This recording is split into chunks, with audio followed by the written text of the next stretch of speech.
To my channel. अगले video में हमने बात की थी स्टीरियो केमिस्ट्री के आइसोमेरिज्म के बारे में। उसमें आइसोमेरिज्म का क्लासिफिकेशन देखा था और कायरलिटी किस तरह से जनरेट होती है उसका भी मैंने रीज़न बताया था, क्योंकि सिमेट्री क्राइटेरिया बहुत इंपॉर्टेंट है स्टीरियो केमिस्ट्री में। आप लोगों को तीन सिमेट्री एलिमेंट मैंने बोला था कि वो तीन सिमेट्री एलिमेंट जब भी एब्सेंट होंगे तब हम उनको कहेंगे कि वो मोलेक्यूल क्या है, कायरल मोलेक्यूल। कोई भी वन सिमेट्री एलिमेंट प्रेजेंट हो तो हम लोग क्या बोलेंगे उसमें कि वो मोलेक्यूल कायरल नहीं है। अब इस वीडियो में मैं आपको बताऊंगा, आप कभी भी स्टीरियो केमिस्ट्री पढ़ा होगा आपने शायद, या नहीं पढ़ा हो तो मैं अब बता दूंगा। तो आपको स्कूल में या कॉलेज में कहा जाता है कायरल कार्बन मीन्स जो भी कार्बन की 4 वैलेंसी डिफरेंस होगी उसको हम लोग कायरल कार्बन कहेंगे। वो आपको कई बार सुनी हो, तो नहीं भी सुनी हो सकती है, या तो ये तो मेरे अंदाज से मैं आपको बोल रहा हूँ कि कोई भी आपको क्वेश्चन करे कि कायरल कार्बन की 4 वैलेंसी डिफरेंस है, इसी वजह से उसको कायरल कहा जाता है, तो वाई, उसका रीज़न क्या है, तो मैं अब इस क्वेश्चन का आंसर इस वीडियो में मैं आपको लोगों को बताने वाला हूँ। तो चलिए शुरू करते हैं। ये देखिए यहाँ पर ये CH4 का मोलेक्यूल है। क्या है? CH4 का मोलेक्यूल। अब क्या है इसमें सिमेट्री आप लोग चेक करोगे, तीन symmetry, centre of symmetry, plane of symmetry and centre of inversion. तो आप लोग चेक करोगे तो सभी सिमेट्री एलिमेंट में से सेंटर ऑफ सिमेट्री प्रेजेंट नहीं होगी, बाकी की दो प्रेजेंट होगी। सिग्मा प्लेन प्रेजेंट है, एक्सिस ऑफ सिमेट्री प्रेजेंट है। ये आप लोग किस तरह से कह सकते हो? मान लीजिए यहाँ से मैं सिग्मा प्लेन पास करूँगा, मैं थोड़ा सा जूम करके आपको बताता हूँ। अब मैं यहाँ से सिग्मा प्लेन पास करूँगा, यहाँ पर आप लोग देख सकते हैं। यहाँ से मैं सिग्मा प्लेन पास किया मैंने, तो क्या हुआ? ये हाइड्रोजन, ये हाइड्रोजन, ये हाइड्रोजन और ये हाइड्रोजन, चारों के चारों हाइड्रोजन क्या हुए? रिफ्लेक्ट हो गए। क्या हुआ? रिफ्लेक्शन हुआ चारों के चारों हाइड्रोजन का। मीन्स हम लोग क्या बोलेंगे इसमें? प्लेन ऑफ सिमेट्री प्रेजेंट है। ओके, ये बात आपको ध्यान रखनी है। तो इस मोलेक्यूल को हम लोग क्या कहेंगे?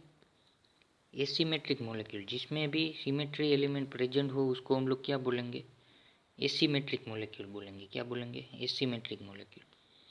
तो एसिमेट्रिक नहीं मीन्स कि सिमेट्रिक मोलेक्यूल, सॉरी गलती हो गई, सिमेट्रिक मोलेक्यूल बोलेंगे। क्या बोलेंगे? सिमेट्रिक। जिसमें भी याद रखना है सिमेट्री एलिमेंट तीन में से कोई भी वन एलिमेंट प्रेजेंट हो तो उसको हम लोग सिमेट्रिक मोलेक्यूल बोलेंगे। और जो भी सिमेट्रिक मोलेक्यूल होता है वो कायरल नहीं होता है, मीन्स वो क्या होता है? एकायरल मोलेक्यूल होता है। ओके, अब आप लोग मान लो कि मैं यहाँ पर फ्लोरीन सब्स्टिट्यूट करूँगा, ये हाइड्रोजन को रिमूव करके ये वाला फ्लोरीन जो है ये यहाँ पर सब्स्टिट्यूट करने वाला हूँ। अब क्या होगा? फ्लोरीन सब्स्टिट्यूट करने से यहाँ पर सिमेट्री आप लोग फिर से चेक करनी है। तो सिग्मा प्लेन प्रेजेंट होगा, क्योंकि इस डायरेक्शन में आप लोग कर्सर देख रहे होंगे, इस डायरेक्शन में प्लेन पास करूँगा तो इस डायरेक्शन में नहीं, इस डायरेक्शन में, ये मैं आपको यहाँ पर बताता हूँ। ये देखिए यहाँ पर फ्लोरीन एटम है, ये देख सकते हैं, ये तीनों बाकी के हाइड्रोजन एटम है। ओके, अब हम लोग इस डायरेक्शन में ये प्लेन देख सकते हो, ये प्लेन पास किया तो क्या हुआ? ये हाइड्रोजन रिफ्लेक्ट हुआ, ये हाइड्रोजन रिफ्लेक्ट हुआ। मीन्स यहाँ पर क्या है? प्लेन ऑफ सिमेट्री इस मोलेक्यूल में प्रेजेंट है और एक्सिस ऑफ सिमेट्री भी प्रेजेंट है। आप यहाँ से एक्सिस पास करोगे, ये मैं दिखाता हूँ। यहाँ से आप लोग एक्सिस पास करोगे यहाँ से, और इसको आप लोग रोटेशन दोगे तो क्या होगा? ये आइडेंटिकल इमेज मिलेगी आपको। क्या होगा? आइडेंटिकल इमेज मिलेगी। इसी वजह से ये भी क्या है? सिमेट्रिक मोलेक्यूल है। जो भी सिमेट्रिक हो उसको क्या बोलेंगे? एकायरल। दूसरी बात मैं करूँगा, यहाँ पर फ्लोरीन को वैसे ही रहने देते हैं, यहाँ पर ब्रोमीन सब्स्टिट्यूट करते हैं। क्या करते हैं? ब्रोमीन। फिर चेक करते हैं तीनों के तीनों सिमेट्री एलिमेंट क्या होता है। तो चलिए देखते हैं। यहाँ पर हमने ब्रोमीन सब्स्टिट्यूट कर दिया, देख सकते हो ये ब्रोमीन। अब क्या हुआ? अब यहाँ पर देख सकते हो सिग्मा प्लेन फिर भी प्रेजेंट है। ये यहाँ पर मैं 3D में दिखाता हूँ। ये ब्रोमीन हमने सब्स्टिट्यूट किया, देख सकते हो इस मोलेक्यूल में यहाँ पर।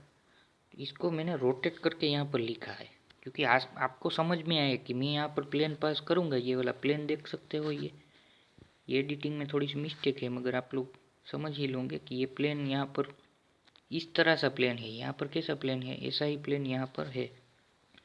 तो आप लोग समझते होंगे कि यहाँ पर दोनों हाइड्रोजन रिफ्लेक्ट हो रहे हैं, ये हाइड्रोजन और ये हाइड्रोजन। तो क्या हुआ, इसमें भी सिग्मा प्लेन प्रेजेंट है, देख सकते हो। ओके, और यहाँ पर एक्सिस ऑफ सिमेट्री क्या है, एब्सेंट है। यहाँ से आप लोग एक्सिस पास करके रोटेट करोगे तो ये फ्लोरीन एटम है, वो आइडेंटिकल इमेज में फ्लोरीन आएगा। तो फ्लोरीन वो तो आइडेंटिकल इमेज हम लोग नहीं बोल सकते उसको। यहाँ पर हाइड्रोजन हो तो एक्सिस ऑफ सिमेट्री प्रेजेंट है ना, यहाँ पर हाइड्रोजन तो नहीं है, ये फ्लोरीन है, इसी वजह से यहाँ एक्सिस ऑफ सिमेट्री नहीं है। सेंटर ऑफ सिमेट्री तो वैसे भी नहीं होती है, टेट्राहेड्रल सिस्टम में सेंटर ऑफ सिमेट्री प्रेजेंट ही नहीं होती। ओके, अब वो मैं किस तरह से बता सकता हूँ, यहाँ पर देख सकते हैं। यहाँ से सेंटर ऑफ सिमेट्री आप लोगों को देखनी है, वो भी बता देता हूँ इसलिए आपका कन्फ्यूजन ना रहे। ये हाइड्रोजन से इस कार्बन तक चले हम लोग। अब यहाँ से ओपोजिट डिस्टेंस ट्रैवल करना है, तो यहाँ पर तो ईस्ट, यहाँ पर हाइड्रोजन तो आया नहीं, हाइड्रोजन को तो ये बैक साइड हाइड्रोजन है ना, ये आप लोगों को पता होना चाहिए कि ये हाइड्रोजन बैक साइड है। ये हाइड्रोजन से यहाँ पर ओपोजिट डिस्टेंस ट्रैवल करोगे, ये हाइड्रोजन प्लेन में है इसलिए आपको प्लेन में डिस्टेंस ट्रैवल करना है, प्लेन ऑफ पेपर नहीं है, ये हाइड्रोजन बैक साइड है, इसी वजह से एक्सिस सेंटर ऑफ सिमेट्री इसमें एब्सेंट है। अब देखिए यहाँ पर मैं अब क्या करूँगा, आयोडीन सब्स्टिट्यूट करके देखते हैं क्या होता है। तो यहाँ पर देख सकते हैं आयोडीन सब्स्टिट्यूट किया हमने। अब इसमें तीनों सिमेट्री एलिमेंट चेक करते हैं, तो क्या होगा, तीनों के तीनों सिमेट्री एलिमेंट क्या हो जाएंगे, एब्सेंट हो जाएंगे। तो एब्सेंट तीनों के तीनों सिमेट्री एलिमेंट जब एब्सेंट हो तो हमने क्या बोला था, वो मॉलिक्यूल एसिमेट्रिक होगा। एसिमेट्रिक है तो इसी वजह से हम लोग क्या बोलेंगे उसको, ये मॉलिक्यूल कायरल है। अब हमारे क्वेश्चन का आंसर मिला कि कार्बन की 4 डिफरेंट वैलेंसी होती है, तब हम उसी कार्बन को क्या कहेंगे, कायरल कार्बन। वो क्यों कायरल कार्बन कहा जाता है 4 डिफरेंट वैलेंसी होने पर, तो इसका रीज़न मैंने यहाँ पर आपको बताया। अब स्टीरियो आइसोमर इसके कितने होंगे ये आपको लोगों को बता देता हूँ। उसका एक फॉर्मूला है, number of stereo isomer is equal to 2⁻n। यहाँ पर n की जगह आप लोग क्या पुट करोगे, जितने भी कायरल कार्बन है हमारी सिस्टम में वो यहाँ पर पुट करने हैं, n की जगह आपको लिखने हैं। तो यहाँ पर 1 कायरल कार्बन है, ये कार्बन, तो 2⁻1 इज इक्वल टू क्या होगा, 2⁻1। यहाँ पर ध्यान से देखना, 2⁻1 इज इक्वल टू 2। तो इसके आइसोमर कितने होंगे, 2। देख सकते हो ये तो ये खुद ही है आइसोमर, और इसकी मिरर इमेज ले लो तो वो 2 आइसोमर बन गए ना। अब यहाँ पर मैंने गलती से हाइड्रोजन लिख दिया है, वहाँ पर ये आयोडीन आएगा, क्या आएगा, आयोडीन। यहाँ पर भी आयोडीन आएगा और यहाँ पर भी आयोडीन। ओके, वो तो मेरी मिस्टेक थी। तो स्टीरियो आइसोमर का फॉर्मूला मैंने बता दिया है कि जितने भी कायरल सेंटर हो 2⁻n पुट कर देना है n की जगह। 1 कायरल सेंटर है तो 1 आएगा, 2 कायरल सेंटर है तो 2, तो 2⁻2 is equal to 4 isomer possible होंगे। अब ये दोनों एनांशियोमर है, ये आप लोग किस तरह से कह सकते हो, एनांशियोमर की कंडीशन यहाँ पर देख सकते हो। एनांशियोमर फर्स्ट रूल क्या है कि वो दोनों non superimposable mirror image होनी चाहिए। ये मिरर इमेज को आप लोग उठाकर इसमें फिट करोगे तो क्या होगा, नॉन सुपर इम्पोजिबल होएगा ना, क्या होगा, non superimposable mirror image. और opposite configuration at stereocentre means कि इसका कॉन्फ़िगरेशन आप लोग निकालोगे तो आर आएगा और इसका एस। ये बात आपको ध्यान रखनी है, जो भी आर आइसोमर होगा उसकी आप लोग मिरर इमेज लोगे तो वहाँ पर एस ही आएगी, जो भी मिरर इमेज का कॉन्फ़िगरेशन होगा वो एस ही आएगा। ये आर एस नोमेनक्लेचर हम लोग डिटेल में डिस्कस करेंगे, ये तो सिर्फ मैं आप लोगों को कंडीशन बता रहा हूँ। ओके, अब यहाँ पर नॉन सुपर इम्पोजिबल और सुपर इम्पोजिबल में क्या डिफरेंस है मैं यहाँ पर आपको बताता हूँ। यहाँ पर लिखना होगा, non superimposable mirror image means क्या होता है, यहाँ पर मान लीजिए मैं कोई वर्ड लिखता हूँ, ये ए लिखा है मैंने, ये देख सकते हो इंग्लिश का। अब इसको आप लोग मिरर के सामने रखना ए को, तो वैसा का वैसा ही दिखेगा, आपको कुछ चेंज नहीं आएगा।